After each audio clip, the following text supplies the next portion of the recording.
আমি এই রাস্তা দিয়ে বহুবার যাতায়াত করেছি, কিন্তু এত সুন্দর কোনোদিন লাগেনি। মানে এই যে আমার মা বোনেরা এদিকে এদিকে সবাই বসে আছেন না, আজকে অসাধারণ একটা পরিবেশের সৃষ্টি হয়েছে। আমি ধন্যবাদ জানাবো নতুন পল্লীর টনি সহ যারা প্রত্যেকে আছেন, কালীপদদা আছেন, শেফালিদি আছেন। সেদিন আপনারা একসাথে এসেছিলেন এবং আমি কথা দিয়েছিলাম যে আমি যাবো, এত সুন্দর একটি অনুষ্ঠান, কিন্তু তখন আমি ভাবতে পারিনি যে সত্যি অনুষ্ঠানটা এতটা বড়, এতটা সুন্দর আপনারা করে তুলতে পারবেন। আমি অত্যন্ত গর্ববোধ করছি আজকে এখানে এসে, এবং আপনাদের সঙ্গে যারা থাকেন প্রত্যেকে আজকে এখানে আমাদের গৌর সৌমেন ওরা সকালেও ছিল, মানে আমি লিলোয়া দুবেলা এলাম আজকে তো, এবং এসে আমার ভীষণ ভালো লাগলো।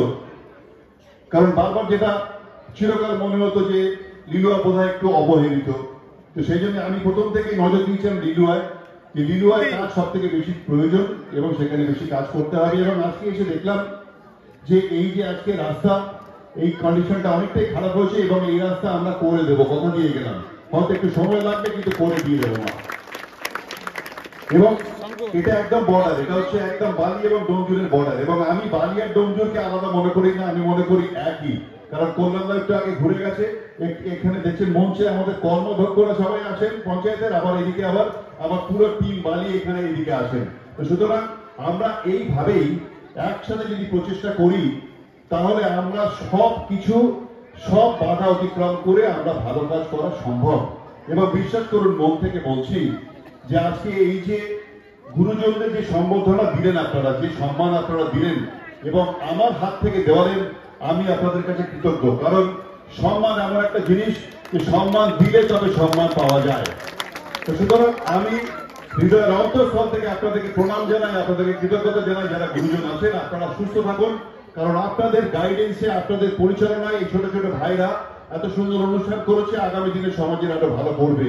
আসল জিনিস হচ্ছে মানসিকতা, যে আমি সমাজের ভালো করব, আমি মা বোনদের ভালো করব। এই যে এই ইচ্ছেটা দস্যু রত্নাকরকেও বাল্মীকি বানাতে পারে। তো সুতরাং আমি মনে করি যার এই ইচ্ছেটা আছে তার কাছে কোনো বাধা বিপত্তি যেই হোক, যে তাকে আটকানোর চেষ্টা করুক, আটকাতে পারবে না। কারণ ভালো কাজ, মানুষের কাজ করলে মানুষের সমর্থন তার সাথে থাকবে। এবং আমি মনে করি একটা অ্যাকাউন্টে সেটা জমা পড়ে, ওপর থেকে ঈশ্বর দেখছেন, আল্লাহ দেখছেন, সুতরাং তার আশীর্বাদ পাবেন এবং মানুষের জন্য কাজ করেছেন। আমাদের রাজনীতিতে এটাই। এই যে সব ব্যানারে ছবি দেওয়া আছে দেখছি, আমার সুন্দর ছবি দিয়েছে, এবং ডান দিকে আমার নেত্রী মমতা ব্যানার্জি, বাঁদিকে আমাদের সেনাপতি অভিষেক ব্যানার্জি ছবি দিয়েছেন। এবং ওনাদের একটাই কথা যে আমাদের রাজনীতি হচ্ছে মানুষকে নিয়ে চলার রাজনীতি, আমাদের রাজনীতি হচ্ছে মানুষের জন্য কাজ করার রাজনীতি। সুতরাং সেই রাজনীতি তোমরা গর্ব করে মুখ ভরে করে যাও, সেখানে কোনো বাধা বিপত্তি এলেও আমরা সবাই একসাথে থাকবো এবং সেই বাধা অতিক্রম করে আমরা মানুষের ভালো করবোই, এই কথা দিয়ে গেলাম।